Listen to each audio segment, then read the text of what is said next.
everybody, it's that time again. It's time for Diary of a Physicist Farm Gal. My name is Deborah and I'm coming to you from here on my family farm in the foothills of the Arkansas Ozarks, where I like to do all the crafts. I knit, I crochet, I sew, I quilt, I make baskets, I make jewelry, I do needlework of all kinds. I'll try any craft once and twice if I like it.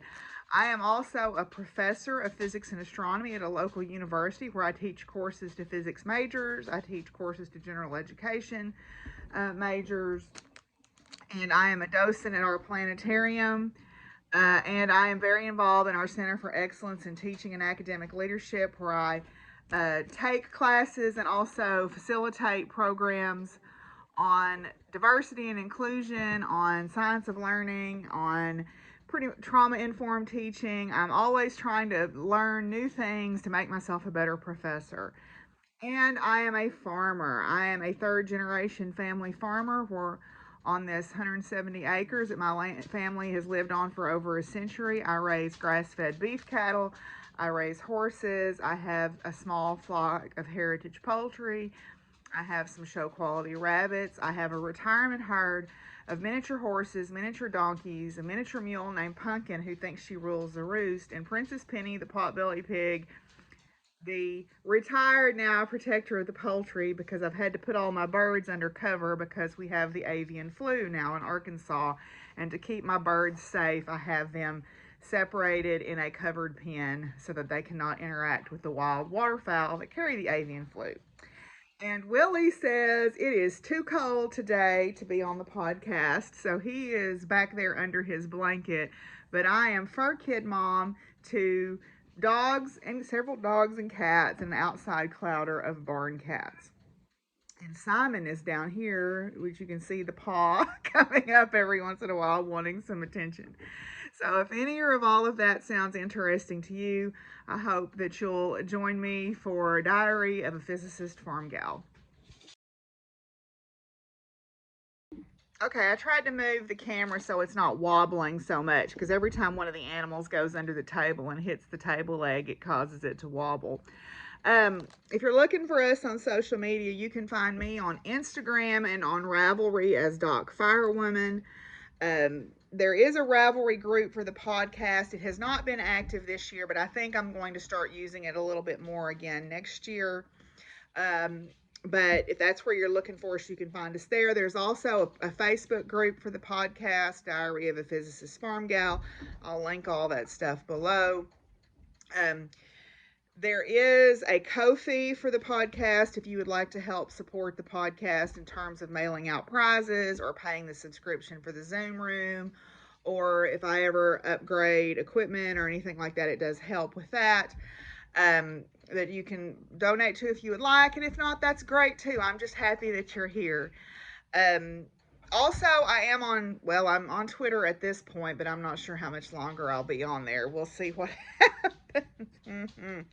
I'm on there as also Doc Firewoman, but you will figure out fairly quickly that I am a left-leaning liberal Democrat, and if that kind of stuff gives you heartburn, well, probably shouldn't follow me anywhere. I am, my thoughts on the world are, like in Christianity, Jesus said the greatest commandment was to love one another, right? And I kind of follow that philosophy, and so right now there seems to be some people that have strayed from that, and I don't understand that, but whatever. Love's gonna win, y'all. Love's gonna win. And one way or the other, it's gonna win. Simon, go on, buddy. Anyway, so you can find us on there. I'm recording in the kitchen today because it's warmer in here than it is in the back room where I normally record. So the animals are going to be making lots of appearances. But anyway, we had a giveaway. Our giveaway last time was for this nice poinsettia transfer. And it's where you transfer it on, and then you can use fabric paint to paint it. It's already pre-shaded. So the winner of this, from the people who said they would like it, is Vanessa. So Vanessa, I'm going to send that to you. You had mentioned that your mom and you used to do those, so maybe y'all can do another one. So this time's giveaway was a donation from my friend Ashley. It is an embroidery kit. It's an Erin Condren embroidery kit. And it says Believe on it. It comes with the hoop and the flosses and the fabric. I expect there's probably a needle in here somewhere or another. But this was a donation from Ashley. And so if you would like to win the Believe embroidery kit, the keyword is going to be Believe for this one. So we hope that if you will, oh, there's the needles right there by my finger. Anyway, so if you'd like to win that, just use the keyword Believe and you will get that. There's the colors of the flosses. So, okay, I think that's all. Oh, don't forget, we do have a Makealong currently going on. It is the Mindful Makealong. It is running until April 1st, where we're being very intentional with our crafting. And, you know, you can do this. Willie decided he would come out. He heard me talking and he knew what was up, so he figured he better make an appearance.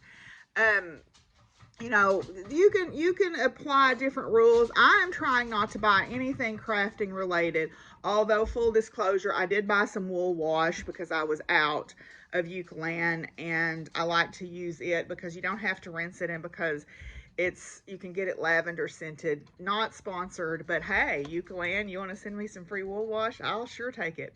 Anyway, so I did buy that, but so far I've been pretty good, although there have been people tempting me. Penny, I'm looking at you.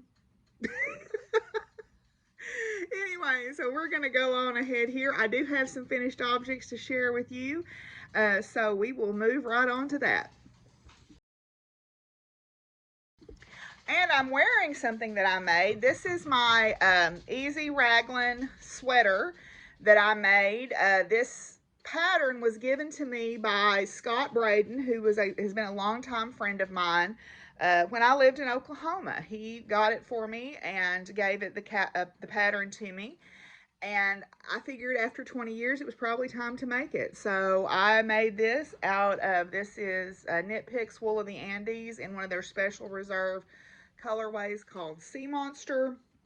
I made it a cropped length. It has a mock cable detail around the neck, the cuffs, and the waistband, but I'm not going to stand up because I have on my pajama pants. But at any rate, I made this, yay! So it's nice to wear a nice warm sweater that I made. That feels really wonderful. So I have some finished objects to show you. The first one that I will show you is I have finished my Sunflowers Will Rise hat. I did not bring my computer in here to look up who did this, but I will try to remember to link that information below. This is Sunflowers Will Rise. It's a colorwork hat.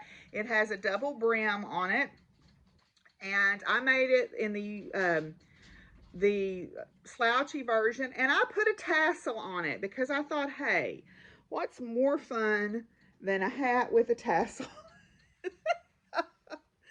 So yeah, this is a colorwork pattern. The money was donated to the Ukrainian war efforts.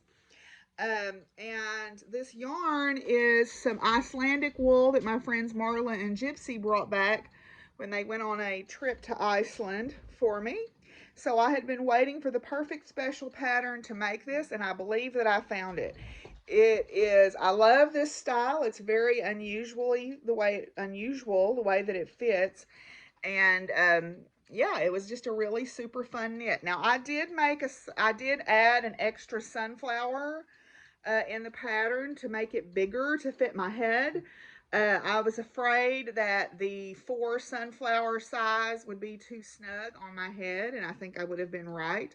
So I added an extra sunflower to the pattern to make that. But I am really proud of myself. You can tell those are sunflowers. I gotta set the bar pretty low for my color work. Hi, Fizzy. Can I help you?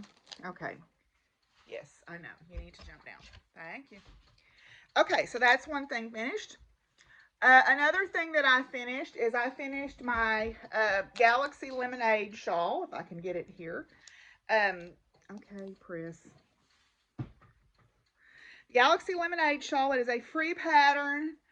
on Ravelry or the Cascade Yarns website. It is a long, sort of boomerang shaped shawl. I knit this out of some Lion brand mandala yarn that I just walked by and saw this. It was out of place at the store, and I liked the colors in it. I thought it was really pretty.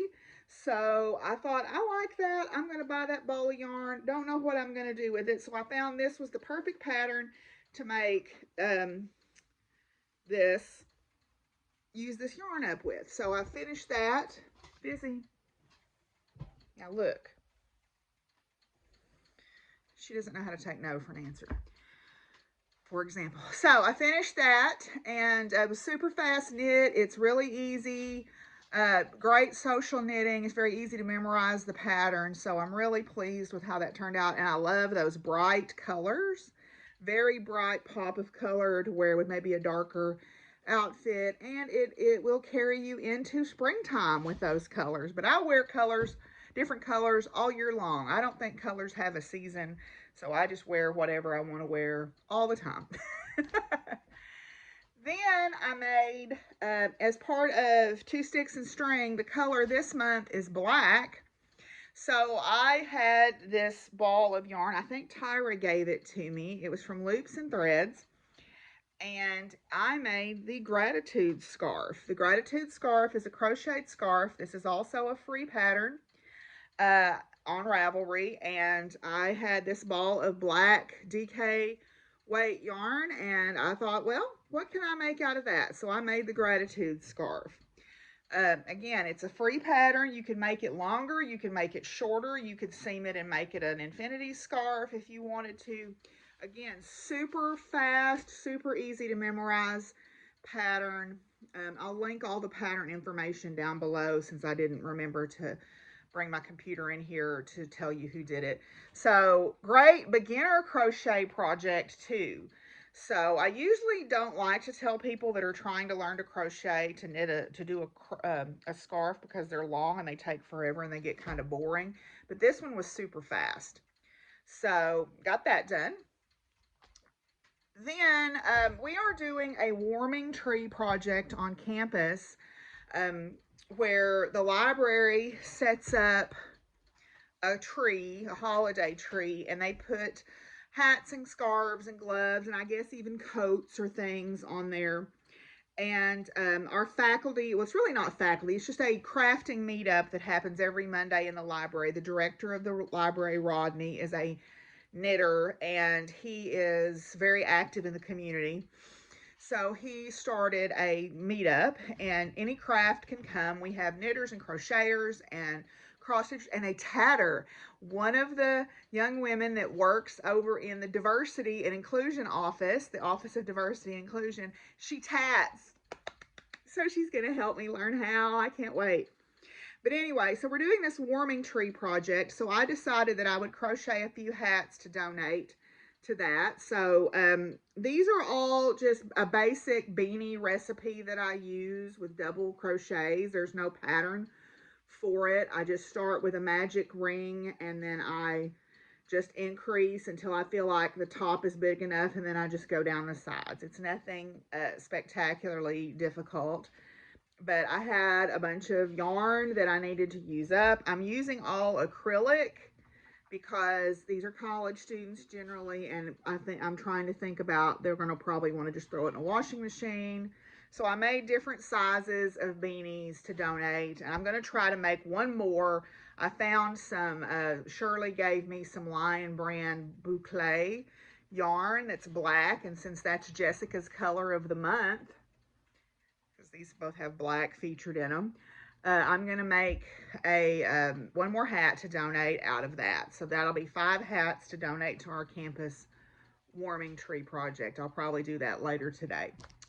Then the biggie that I finished is I finished my Equinox scarf. Equinox is a pattern by Cassandra Rosardi of Risen Knits, and it is knit with short rows.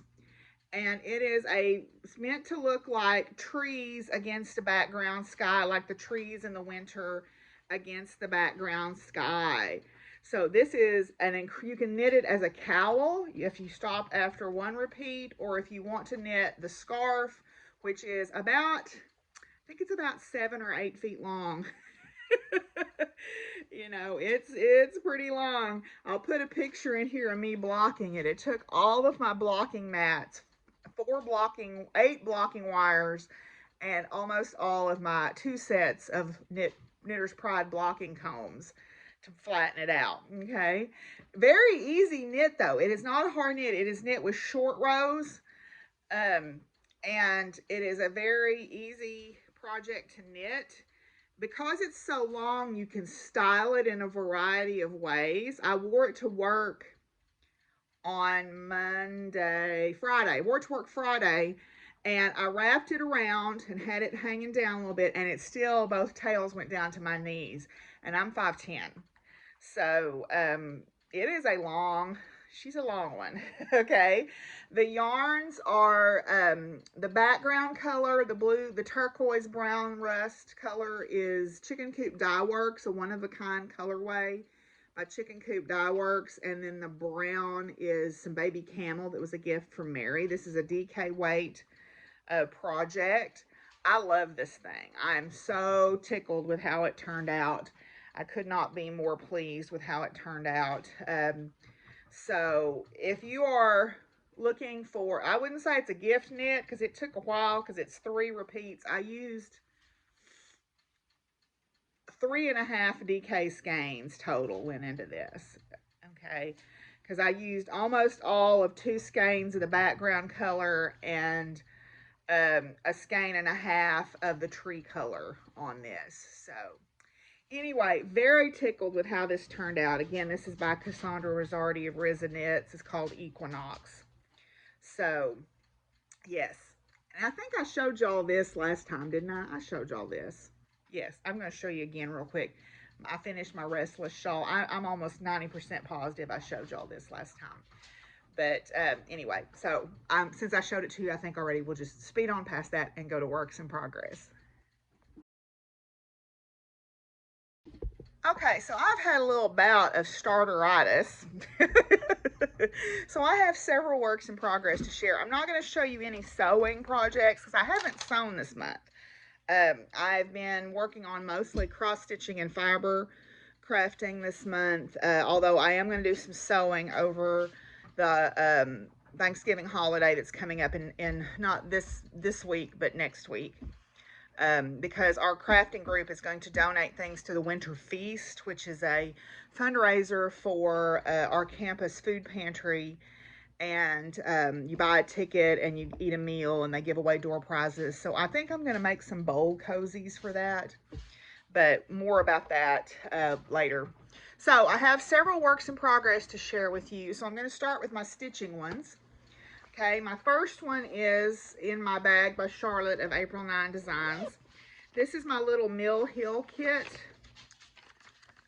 This is a little kit I bought a long time ago, and I picked it back up. It's on perforated paper, and it is got beads and stuff on it. So I have made some substantial progress on that. I think the last time y'all saw it, the tree wasn't even complete, and I had done the window frame.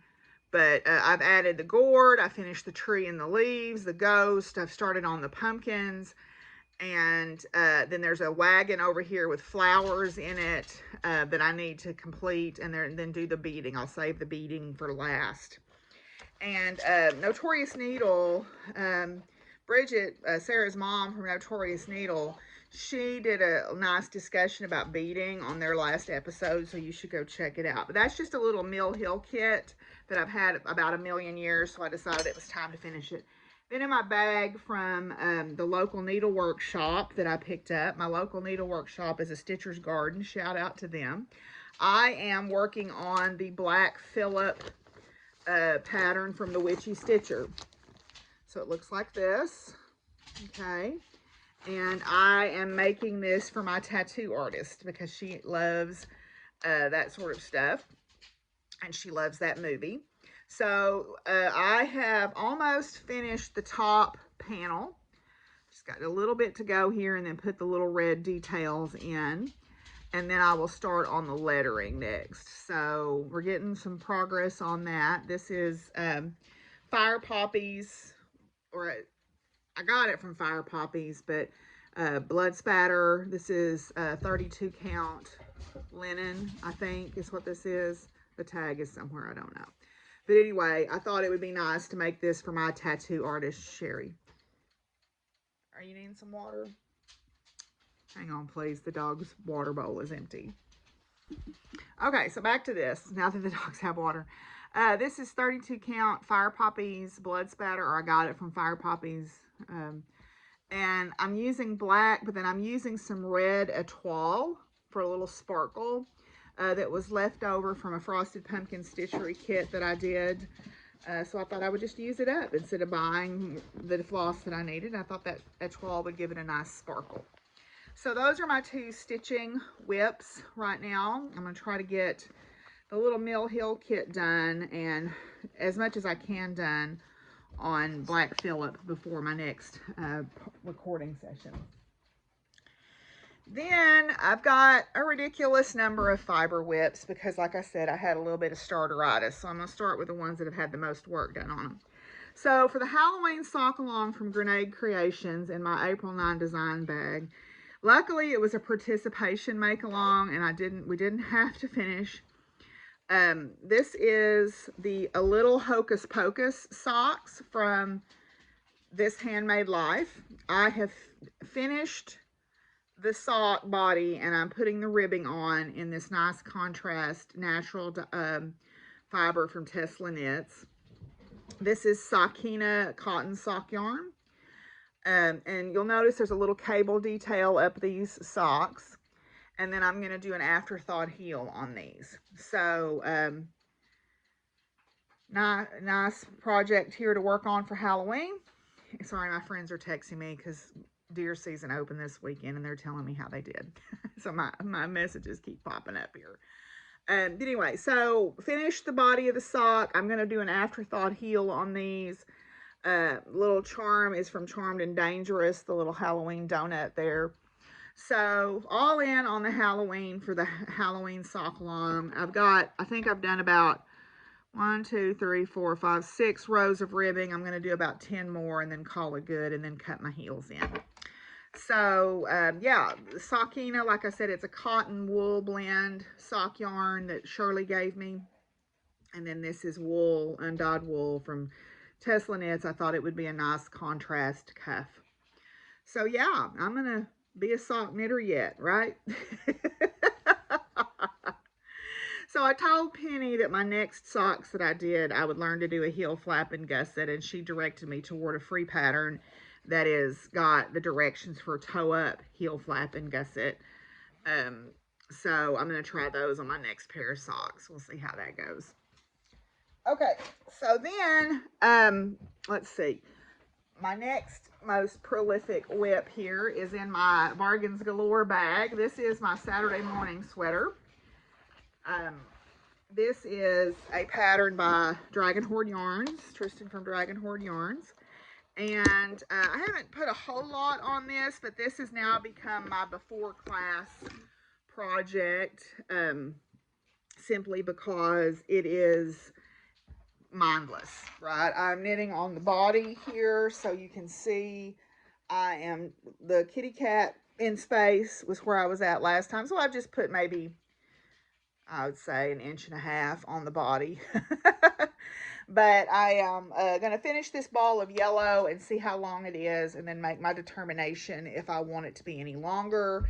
Because I want to be able to wear this like almost as a tunic length with leggings. And this is just a let's be snugly in the house type sweater. I've got some more of this orange too. I'm going to make the sleeves orange, and then I've got another ball of yellow and another ball of orange. So this thing could be gigantic if I wanted it to be. But that has become my before class project now. Even though it's kind of bulky to carry around, it's so simple to knit on, to remember what to do. So it has now been designated as that. My next one is in another one of Charlotte's bags. This is my Unbearable hoodie pattern. This is not the hoodie version of it. This is I made just a regular neckline. This is by Le Garçon Knits or Max the Knitter, Max Sear. This is a color work sweater with bears on it. I am almost through the color work chart. There are some flowers. I'm done almost with the gray for now. And then I'm going to pick up, and there's pink flowers around the bears the rest of the way down. I decided I did not want a hoodie for this, but I'm going to finish up the color work chart and then see where I'm at. And then the body will be this blackberry color. This is being knit in Knit Picks Wool of the Andes. So nice warm sweater there. I decided I didn't want to do a hoodie, but this is what I knit on a lot of times at our crafting meetups, because we're the UCA Bears and our colors happen to be purple and gray, and I did not think about that when I was picking out colors for this. I just picked colors that I liked. So let's see. What is in here? Oh, the next thing I'm doing is I'm crocheting a cowl called the Kikaku cowl. I don't remember the name of it. I'll have to look it up and I'll put it in the thing. It is a crocheted infinity scarf. It's a 3-row repeat. That's very mindless. You just go and go and go until you run out of yarn. And then I think it's Kikaku is what it's called. And you just go, go, go until you're satisfied with the length. I am knitting this or crocheting this out of some acrylic yarn that a friend gave me that's from a place I don't shop. But she gave it to me, so I'm going to use it. You know, why not use it, right? But I like the color combination, so we will finish that up. And that's in another one of Charlotte's bags. So that is another mindless, I can work on that before class pattern that I take with me to work. I usually take 2 or 3 things to work because I never know when I'm going to be in the mood to work on. So I try to get to my classes, 10 minutes early or so and work on them because it's a good conversation starter with my students. And I like to be able to engage them. So it's a great way to get them to ask questions about, hey, what is that you're doing? So, yeah. Okay, I believe this is a Molly Klein Designs bag with the rainbow narwhals. In this, I have the Smallest Oceans shawl. The Smallest Oceans shawl is a 1 skein-ish DK shawl. Now, I'm going to tell you, this is a free pattern. Don't read the written instructions. There are mistakes in the written instructions that have not been corrected. It's a free pattern, so I'm not going to complain. If you follow the chart, you will be fine. So if you follow the chart, you will be fine on this, but do not follow the written instructions. Okay. I'm knitting this. You're supposed to do 17 repeats of the pattern. I have done 3. So yeah, I just finished the 3rd repeat last night. This is just something quick to work on. I try to sit down when I have enough time that I know I can get all the way through a repeat. So it's just got a nice little diamond lace pattern in it. It's a little hard to see right now, but my little charm is from Charmed and Dangerous, of course. This is a colorway called Artemis from the Mount Olympus collection from Leon Alexander Yarns. Unfortunately, he is no longer dyeing yarn, although maybe he'll start again someday. Please. Anyway, so I thought this would be a nice little way to showcase this yarn because I think it's beautiful. And so, yeah, got that done, or not done, working on that. Again, free pattern. Don't follow the written instructions, follow the chart. Okay, then let's see here. I guess the next thing is this. Hey, so Jessica's Makealong with the Color Your Stash has really challenged me to make things that either I put on the back burner or even forgot I had the pattern for. And it's challenged me to use colors that I would normally never think of. Like, for example, I would never think to knit myself a yellow and orange sweater, but why not? I like to wear bright colors. But it's also got me back into my love of making amigurumi. So this is Storyland amigurumis or Storyland Emmys. And this is Bruce the Cuddle-sized bat with his little bow tie there. My friend Sandy, who I made the chemo hats for on the last episode, gave me a whole bunch of different colors of this red heart with love. She gave me the yellow and the orange, and gave me a different color orange, and then she gave me several skeins of black and white. So I am crocheting Bruce out of that. I am working on Bruce's head right now. I am just starting to go around in the regular rows with no increases to start to go down the side of Bruce's head. So, yeah, why not? Make a bat, right? But also, too, the other thing that it inspired me to do with the black and white, there is a free pattern for a granny square on Ravelry. And I have never, ever crocheted a granny square. Just, never had the occasion to do that. This is stuck in here. Oh, and this is in my Women of Science bag that Maria from Colorado gave me one year as a Christmas gift. I have never made a granny square. My friend Krista is a prolific granny square crocheter, but I have never made one. But I saw this free one for a snowflake one on Ravelry, and I thought, you know what would be really cool? To make a whole bunch of those and make a scarf. Or if I was really inspired, I could make a whole bunch of those and make me a sweater. I don't think I'm going to be that motivated, but I'm going to make myself a scarf. So I figure I'll make, 10, 15 of these. Make a nice size scarf. They're super fast. I think it's 6 total rounds to make this snowflake. It's not really a snowflake because snowflakes are hexagonal, but we're not going to quibble.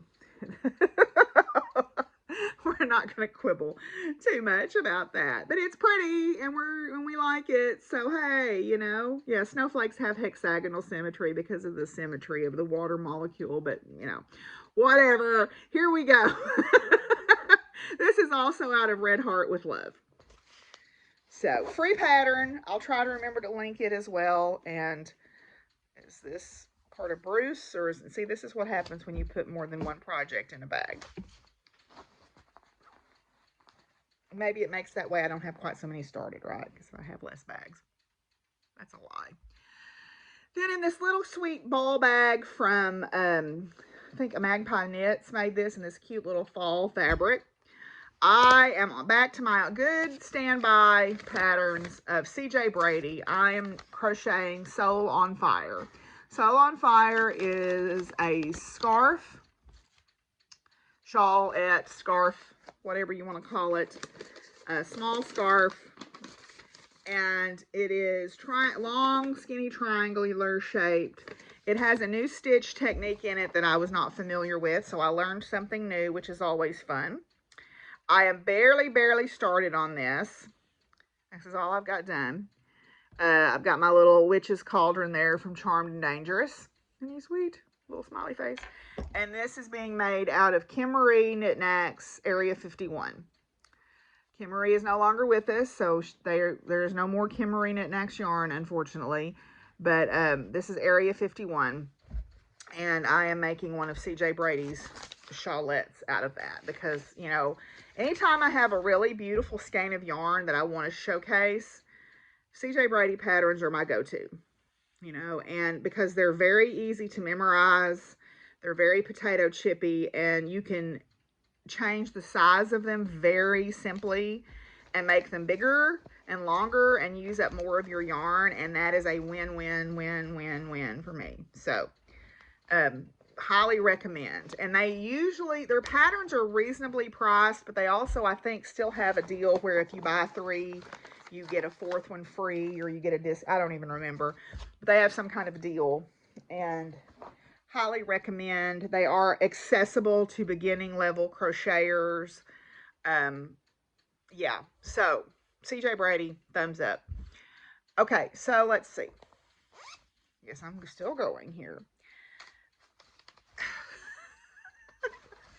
I bought, because I love String Theory Colorworks yarn, because they're all scientifically named, all scientifically, lots of scientific information even in the descriptions if you read them. some time ago, I bought a skein of their sport weight yarn called, their Orbit base called Penumbra. And then it's all self-striping, beautiful colors, tons of choices. Highly recommend. But I'm like, what on earth are you going to do with that? So I found a free pattern that's really for DK weight yarn, but who cares? It's called the Chevron Show Off pattern. And I thought, or the Show Off Chevron pattern, free. And I'm like, that'd be perfect for that self-striping yarn. So last night, about 10 o'clock, I cast it on. Woohoo! Because I didn't have enough projects going, but here you go. Show Off Chevron thing. Very simple 4-row repeat.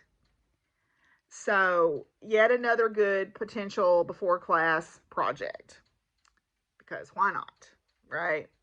Have to, you know, if you're like me, I'll start a whole bunch of stuff and then I'll pick 1 or 2 things to kind of focus on and get finished.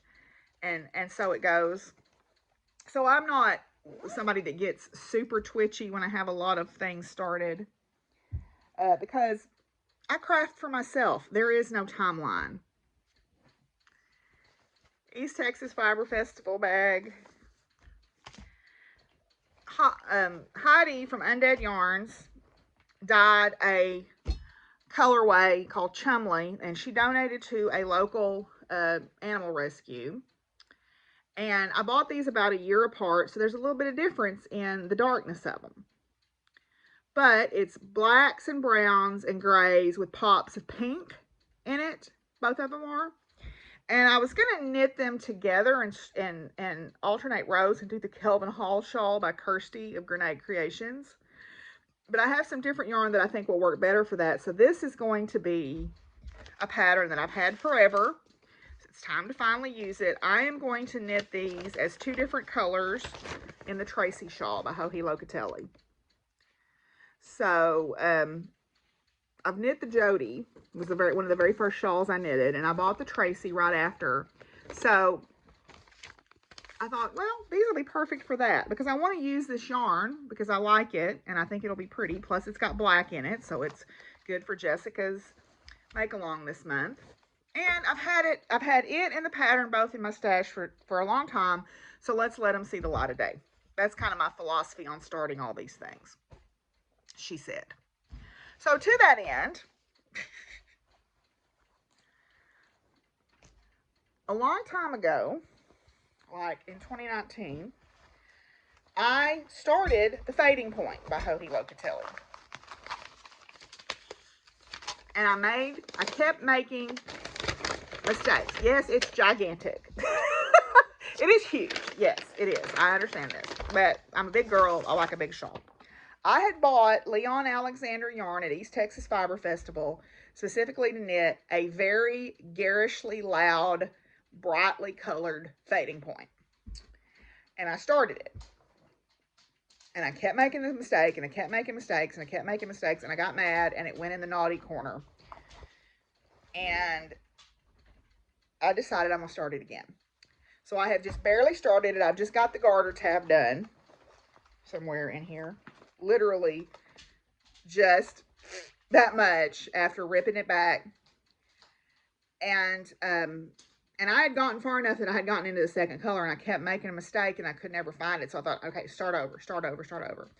So I'm going to start it over. I'm going to knit one side at a time. I'm not going to knit them in tandem because that's how I knit my changes shawl, and that worked out okay. I think now I've matured enough as a serious knitter that I can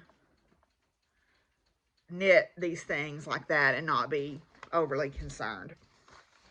But so this is in a bag I actually won from Yolanda from the Happy Knits podcast.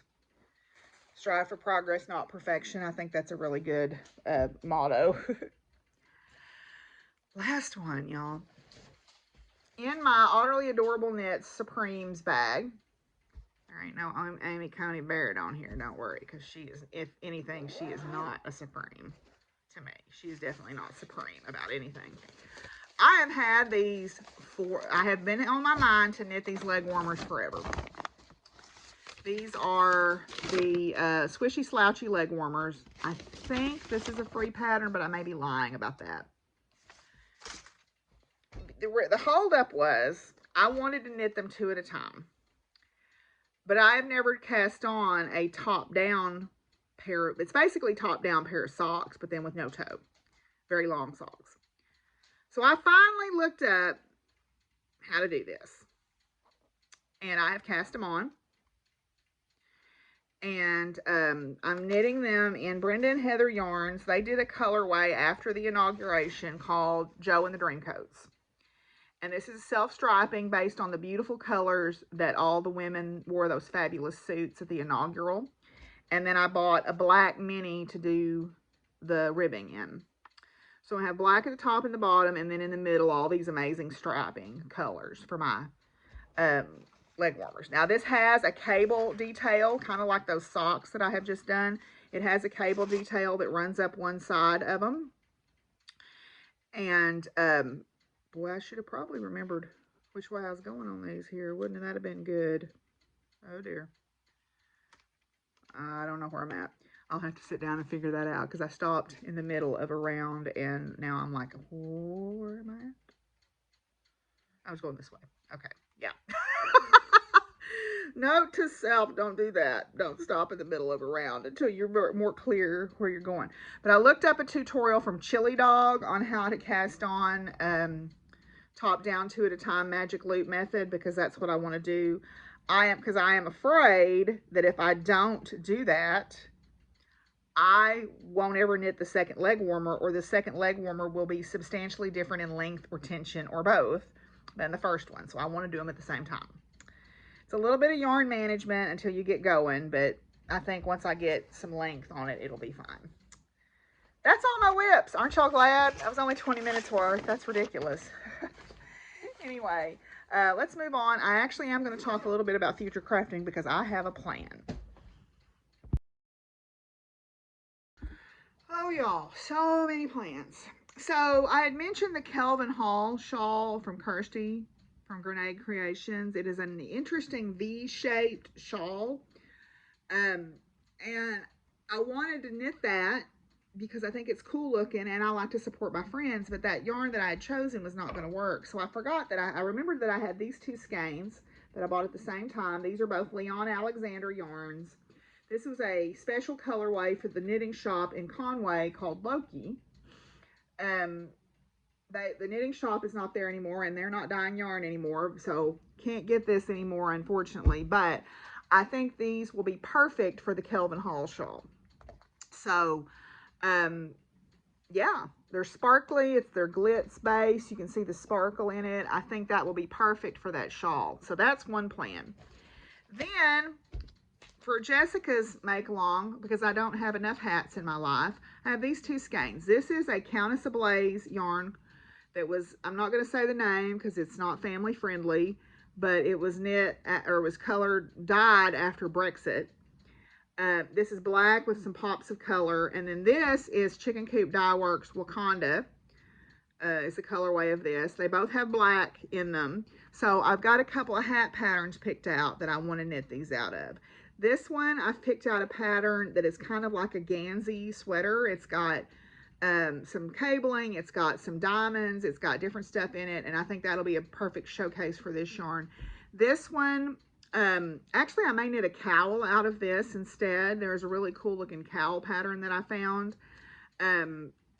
Because I've got the twist and vote pattern from Romy Knits, but I think I found another skein of yarn that would be even better for that, because, you know, don't have enough hats in my life, don't have enough cowls, don't have enough knitted items. Yes, I do. I have 3 boxes full, but hey, I have more yarn, so clearly I need more stuff, right? There you go. So those are part of my plan. Then we get into the big plan for next year. So a couple of things. The first thing is, I bought yarn.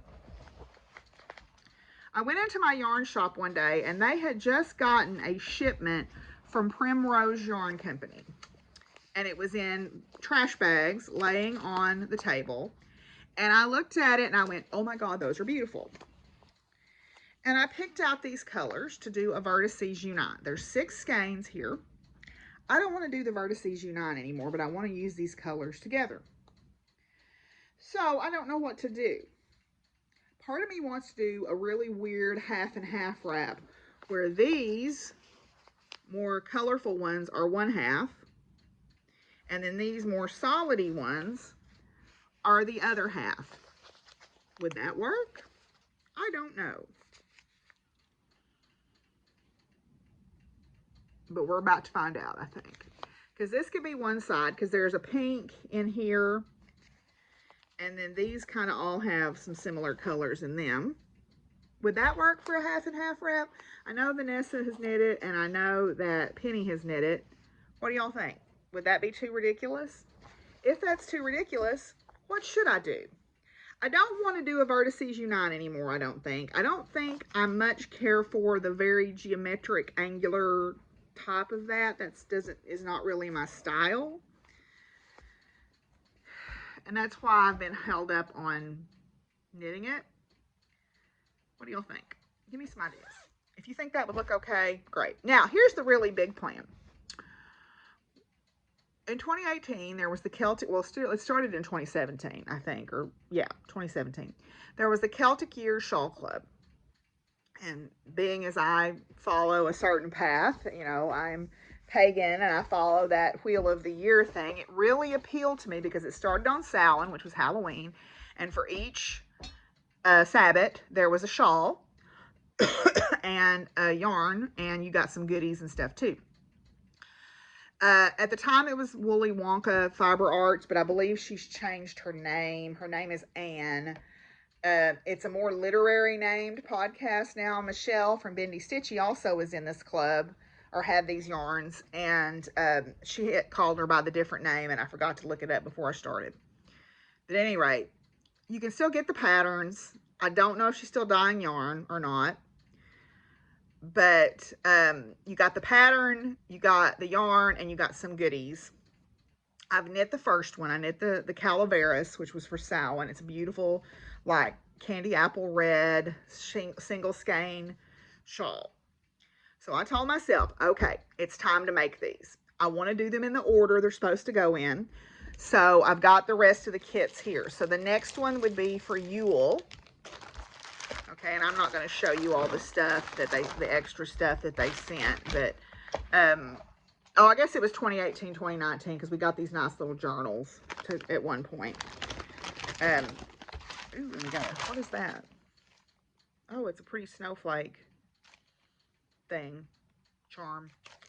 Forgot I had that. I should dig in my stuff more often. But the Yule one was meant to be knit out of this color. Okay, this is their Nimaway sock base, and it is silk and superwash merino, so it's very delicious feeling. This is a colorway called Minerva. That was Yule. Then I think, I'm trying to remember what the next one was. I know this was a star. This one I believe was Imbolc, which is February 1st.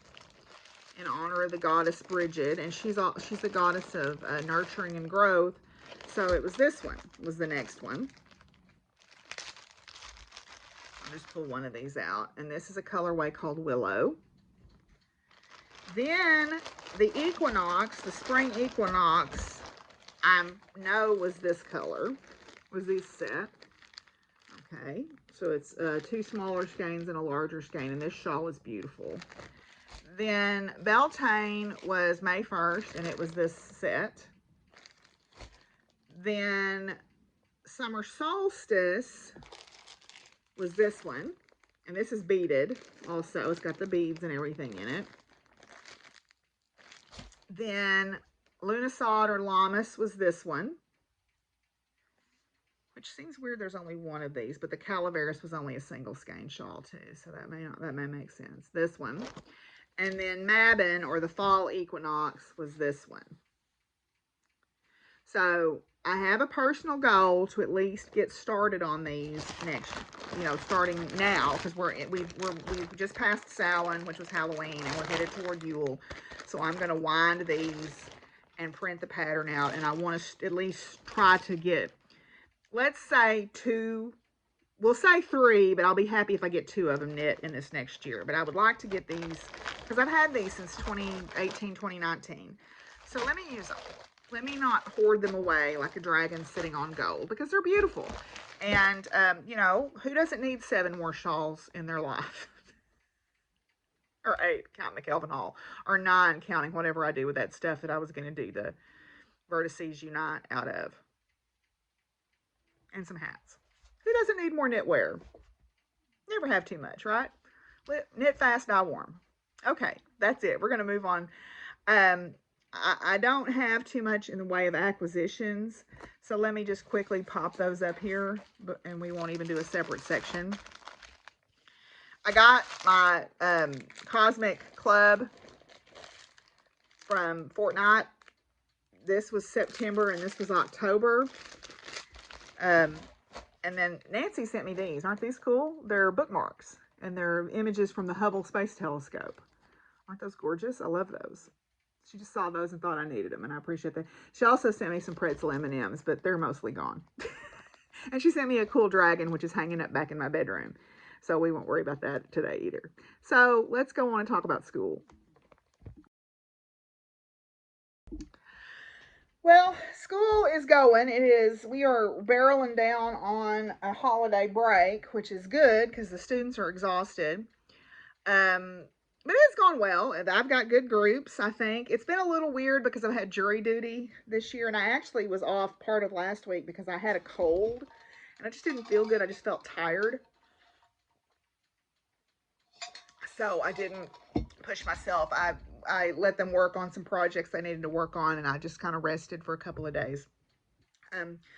But school is going well. I'm actually going to a global education workshop next week. They're bringing an expert in on how to incorporate global education into all aspects of your subject matter, or into all subject matters. So I'm excited to get to go to that. The Indigenous book group that I'm in, the Decolonizing Methodologies book group that I'm in, has been really interesting because it talks about, this is written by a Maori science professor, and she talks about the effect of colonialization, even through scientific endeavor and through, in the name of discovery and research, and the impact that that has had on indigenous populations, upon, you know, the flora and the fauna, things like that. It's been really interesting to think about because we don't talk about that. We don't talk about the impact that's had. But one of the things as an astronomer that I've come up against multiple times in my career is very often we want to build telescopes on high mountain peaks in remote locations for best viewing, right? We want to be away from the city lights. We want to be up high, to be above, you know, a portion of the atmosphere, because all of that affects our observation. But often we run afoul, I should say, of local groups and their sacred spaces. Now, in the past, nobody cared. They just said, no, we're doing this. We are more powerful than you. We are doing this. But that has cost us, and that is not the best way to do those things. So there have been lots of conversations about that. And I remember the first time I came across a conversation about this was when I was in graduate school, and they were trying to build a telescope in Arizona on, I think it was Mount Mitchell. There was a petition going around trying to stop that because it was going to negatively impact the local environment. It was also going to negatively impact one of the indigenous tribes that was there. And I felt like that there were, you know, and there was a study done that showed that there were other places that would not have this impact, that you could build a telescope and still have the same quality of work being done. So I signed the petition. Oh my gosh. The blowback that I got from my fellow graduate students. Probably one of the first times I took a principled stand that I remember, and had to deal with the fallout from it. But I said, you know, this is not the right thing to do. So one of the conversations that has been happening fairly recently is the 30-meter telescope being built in Hawaii, or they're trying to build in Hawaii. The indigenous locals are like, no. The scientific community has even said this is not the best place to build this telescope. There are other places in other like in the Canary Islands that would not bother anybody, that would not have the same impact on the environment. We already have telescopes there. Why not build it there? This would be better. But there's some governmental interference. They're like, no, we want this telescope built here. We want it. This is it. And so there's a really great SciShow video about that telescope that I'm going to link, because as much as science likes to believe we exist in a vacuum, we absolutely do not. No science is done in a vacuum. And this book reminded me of that conversation. Now, this is written more from a social sciences perspective, but definitely the life sciences and the physical sciences have played a role in this, and we have to be held accountable for that. So this book has really got me thinking about those things as I teach my classes. So it's a hard read though. It is an academic book. It is a slog to try to read, but it is very interesting to read. So I encourage you, if you're interested in that kind of thing, it's Decolonizing Methodologies by Linda Tahiwa Smith. And this is like the second or third edition of this book. Deanna Rice, the lady who's leading the book group, is recommended it and has used it in her PhD research, actually, the first edition. So it's an interesting read if that kind of thing is interesting to you, because, you know, scientists very rarely exist in a vacuum. And the way we have done science in the past has been not so good, not so great. So, yeah. Anyway, so that's going on. Trying to think what else is happening that has been interesting. We had our Starbecue where we had the telescopes out and people could come out and look through the telescopes, and that was a lot of fun. You saw in our video we had the Pride Walk, which was good. I went out to support the students for that. You know, my classes are doing really well. It's been a lot of fun. Had some good groups, like I said, in both classes. One of my classes is very small, but they've been a good group. We've had some really great conversations and exchange of information and ideas, and that's been nice. So I don't have a whole lot more to say about school, because that's just kind of what's, you know, we're just kind of marching on toward the end here. So we're going to move on and talk about farm life. Well, what's going on the farm? Y'all, it snowed Friday night, and that is wholly unacceptable to me. It was not even end of November, and it snowed Friday night. I am not emotionally prepared for winter, y'all. I'm just not. It is bitterly cold here, and it snowed Friday night. Now, I didn't stick around because it got up to 4. In fact, it wasn't even below freezing when it was snowing, but I opened the door at 2 o'clock and looked out, and the ground was white, and I went, oh, heck no. This is not my life. No. But so that happened, and then Mr. Ray and Doug and I replaced about 300 feet of fence down in the woods. You saw some of that at the very tail end of Vlogoween, where I was fixing fence down in the woods, and we got that fixed. Hopefully the cows have slowed down about their getting out. Of course, hay is being put out like crazy. Did have an unfortunate thing happen. I had one of my cows get shot, and that made me mad. It is illegal to spotlight deer, and it is illegal to hunt from the road. But people do it. And I had a young cow, and she was brownish colored. You know, I don't think she looked like a deer, but she was laying when I found her in a gap in the tree line of the fence, and she had very clearly been shot. I want to hope that it was a random thing. But given the outcome of the elections and people know my worldview, maybe it wasn't. I don't know. But I told my friend Tim about it, and he said, well, we call them possum cops, the game and fish wardens, but they have been up here a lot. So apparently there has been reports of people poaching. So I'm hoping it was a random thing. It's very unfortunate. She was a young cow. It really upset me.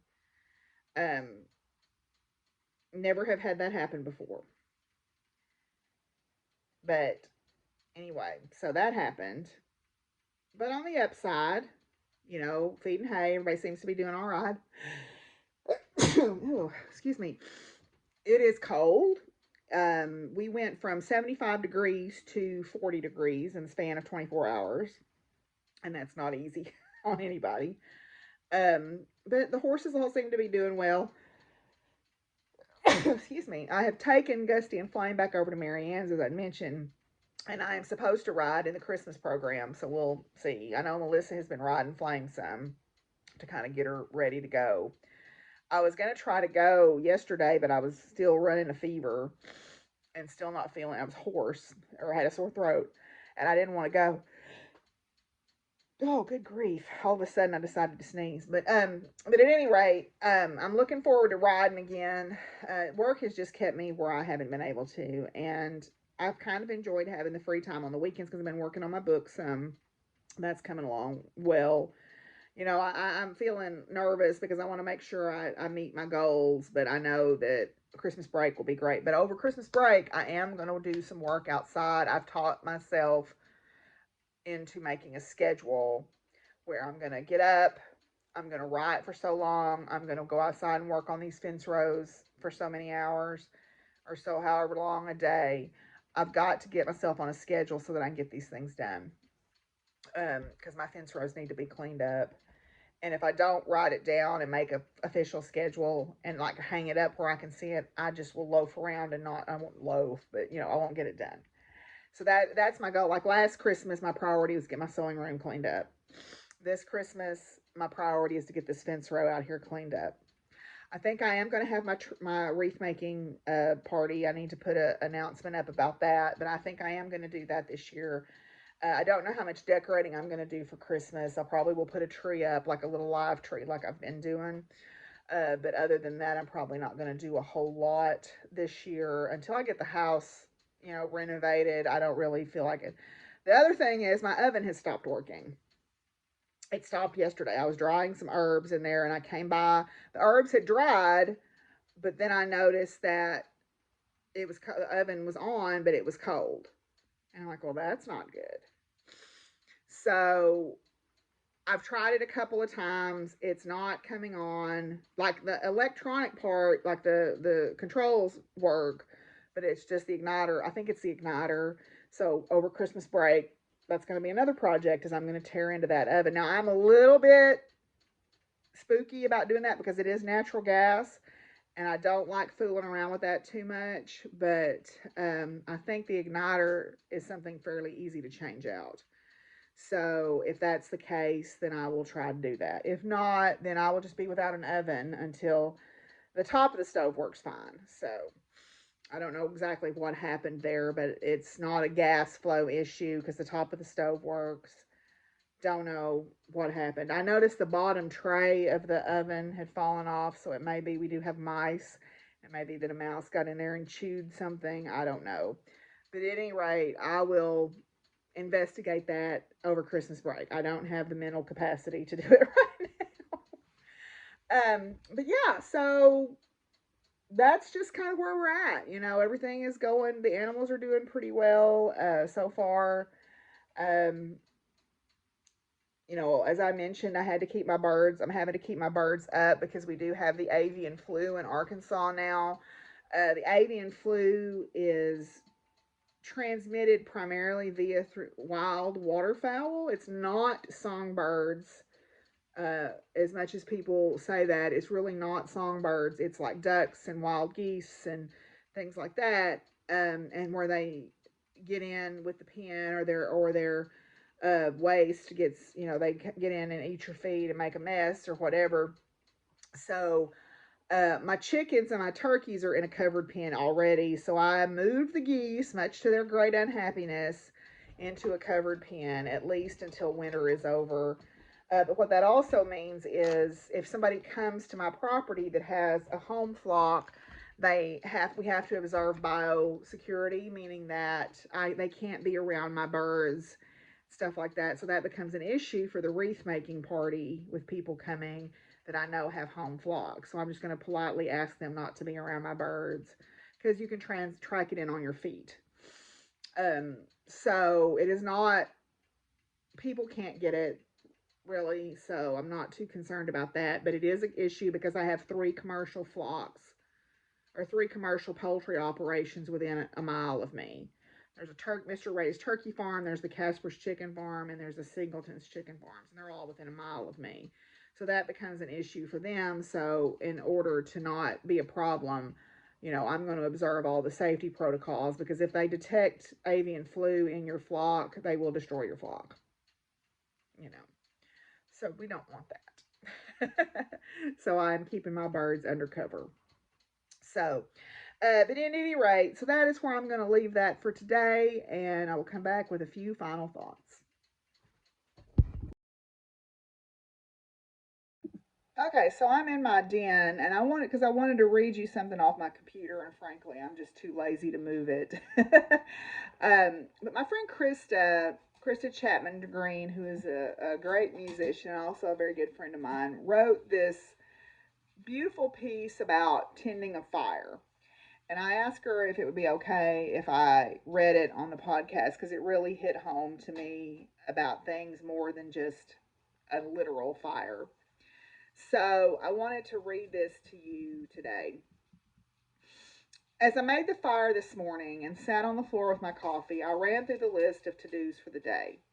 And then I remembered it was okay to stop and to sit quietly with the fire and let it do the magic that it does on my soul every single time. I am a most picky fire builder. I tend not to let anyone else tend it. I am picky in what pieces are placed and how they are added and what amounts of time. I have always been this way. Fire inside or out is my domain. Anyone who has tried to help in this area can attest to this. Cries of, that's not the right piece. That's not where it goes. It's not ready for that yet. Generally leads to acquiescence that the fire belongs to me. It takes time, patience, and I believe a fair bit of love to build a proper fire. I always refer to its heart, and I spend a great deal of time tending to this tiny center in my fires. A heart that burns true and constant will keep your fire going for days. I always feel a twinge of sadness when at last it's time to let the fire die and burn out. The heart that I have so tenderly managed and held in highest regard spitters and sputters and finally becomes the last tendril of smoke. It climbs up my chimney and back out into the world to become its next best creation. I think most of us are hearts of fire. Some poorly tended to, some stacked so high with green wood they will never burn. Many burnt too quickly, stoked fast and furiously with tinder so dry it could burn an entire forest down. I have been the fire at both ends, both cold and distant and blazing too hot to even warm yourself by. I have used both green and dry tinder. It has taken a lifetime to learn what my heart fire requires, and even that changes from time to time. As we've fully entered the door of this new year, of this dark half, I encourage you to tend your own fire. Listen quietly for the needs of your heart. The ways and the words are there if you are willing to hear them. I know on days that it is the hardest fought battle, listening and learning and truly accepting yourself. I know because I've sat in that place. I'm not as liked as I once was. Chances are I'm not even loved as I once was. I no longer mince words or my meaning of them. I do not entertain casual relationships. I do not allow anything external or unnecessary into my home that brings strife, upset, or general disorder. These are all things I wish I had learned decades ago. Many people, including my beautiful children, would have benefited greatly from the person I am today. We cannot undo the past. We can atone, we can apologize, but like a bell rung, the past will not change. Our only true option is to walk forward and decide what kind of fire we truly want to be in this world. Those directly around us, to those directly around us, and to the greater circles we inhabit. Today, my heart fire is brighter, stronger, and more fierce than it has ever been. I again encourage to spend time with yours. You are worthy of that time. You are a light in this world. You are needed, and you deserve the version of yourself that knows peace and quiet. The greatest gift you can give yourself is love, patience, and kindness. I thought that was really appropriate for this season and really for all seasons. We are our fire tenders. So I just thought that was very beautiful and I wanted to share that with you. And thanks to Krista for letting me share it. So I hope you're all doing well. I hope you're taking care of your heart fire. I hope you're taking care of your home fire, whatever in whatever form that may take. Take some time for yourself. And until I see y'all again, y'all be good to each other and take care of each other. And peace out, y'all. What, Satchel? He sees something outside. He sees the birds. So until I see y'all again, peace out, y'all. Bye. You gonna say hi, Satchel? Okay.